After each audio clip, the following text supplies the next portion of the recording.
So in the last chapters we read, Mig went down and was giving Gregory the jailer some food because Mig stole from the princess, and that was her punishment. As she couldn't help the princess, she had to help the jailer. And Gregory, the jailer, Gore, was talking about how he used to have a princess too, but he lost his princess. And then when we left off, on the tray that Mig was taking back upstairs had a rat on it because it was so dark she couldn't see or tell that Roscuro was riding on the tray. He knew that he had a quest that he had to complete, so he is now on his quest. Chapter 25, A Crooked Harp. Princess P was in her usual place by the window, staring out over the bleak gray landscape, when she heard a voice. Your Highness?" the rat asked. He stood behind a bottle of perfume on her dressing table. P turned towards the sound. "Your Highness?" Roscuro tried again. In honor of the occasion, the rat had borrowed a spoon from the tray and wore it on his head like a knight's helmet. He bowed with a long, sweeping gesture. "Is that you, my little mouse?" P asked, moving toward the voice. Roscuro winced. I'm not a mouse," he said. "I'm a... "Oh, I forgot," said P, smiling. "You are my little gentleman, aren't you? Have you come to tell me how the story ends? Did you finish your quest? Where are you?" From behind the perfume bottle, Roscuro stood taller. "I've come to apologize." "You are noble, remember? You have nothing to be sorry about," she said, still searching. "But I am," said Roscuro. "I am sorry." The rat stepped out from behind the perfume bottle and bowed low to Princess P. Slowly, gallantly, he raised his head to her. "Ah! A rat!" she screamed. "No, no!" said Roscuro, alarmed. "No! Ah! No!" "Please, please, please listen," Roscuro said. "Ah! A rat! Someone please! There's a rat in my room! Help! Help me! Please! Listen, please listen. It's okay. It's all right. Please listen." P took a deep breath and then, "Ah!" she screamed again and stumbled backward across the room. The princess seized a poker and swung it wildly at Roscuro. At the rat's size, the poker was terrifying. He scrambled out the way of the gigantic iron rod, whipped past his head, knocked perfume bottles off the dresser. The spoon fell off Roscuro's head as he fled from the princess's room. "It's a rat!" she screamed. Roscuro ran as fast as he could down the hallway, but the palace guards had heard P's screams, and they were running faster. Their metal boots clanged on the stone floor as they chased after him. Roscuro darted out an open window and clung desperately to the ivy growing on the castle's walls. It was here that the rat made a terrible mistake. He looked down. It was a 500-foot drop to the moat below. The sight of it made Roscuro's head spin. Above him, the guards were already approaching the window. Roscuro sped down the wall, swinging from vine to vine, but he couldn't help it. He looked at the moat once more and felt woozy all over again. He closed his eyes for a moment, and then Roscuro's worst fear was realized. He lost his grip. The rat was falling, rushing toward the moat at dizzying speed. He reached for the wall, for anything to stop his fall. At the last second, Roscuro grabbed a piece of ivy just before he hit a windowsill. The sill broke his fall hundreds of feet up in the air. Roscuro panted in front of a filthy pane of leaded glass. He tried to look inside, but it was opaque with years of crime. The rat climbed through the open window and hoped for the best. He landed in a cluttered broom closet of the servants' wing. Roscuro crawled over mops, rags, and feather dusters. He finally found refuge beside a metal bucket and leaned against the side. Roscuro closed his eyes, exhaled, and opened them again. A monstrous face glared at him. The startled rat flinched, and then he realized he was looking at his own reflection. "Rat!" the queen had shrieked. "Rat!" the princess had screamed.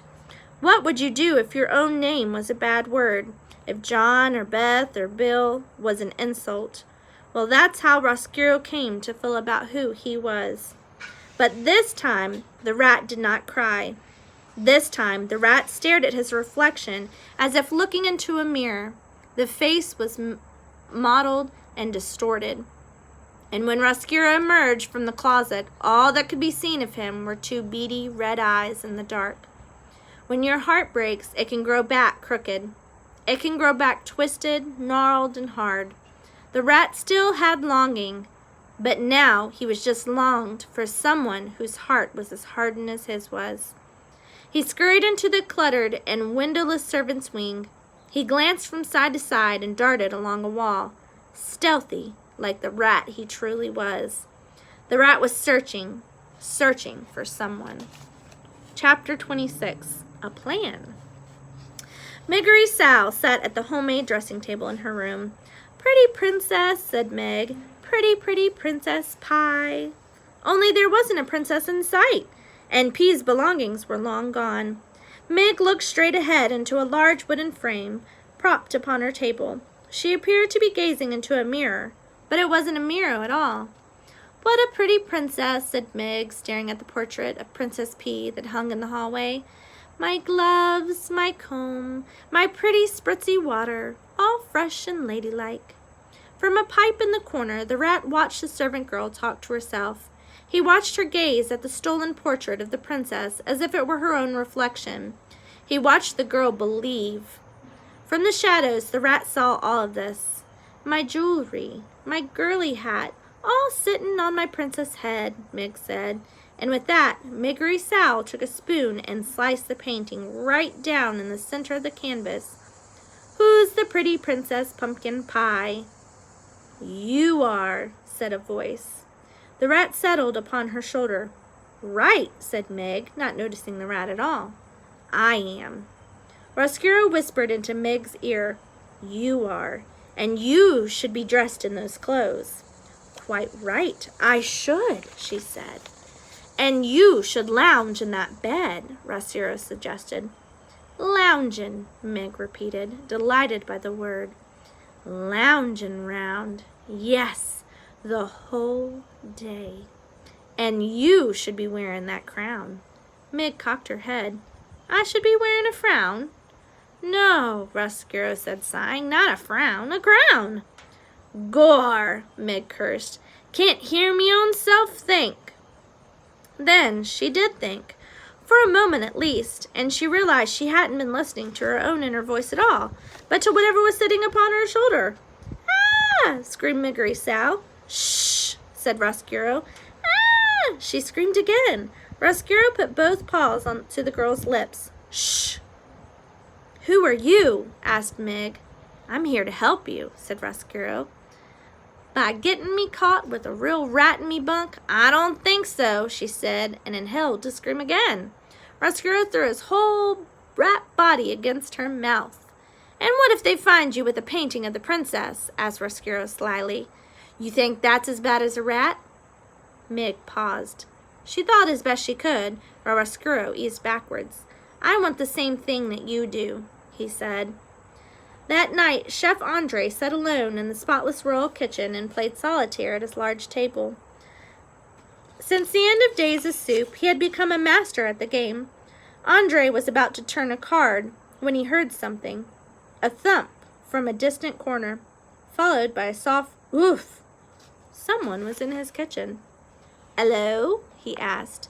The noise stopped. He picked up his candle and walked toward the sound. The outline of a lumpy person holding a familiar object emerged from the shadows. "Ah!" screamed Andre.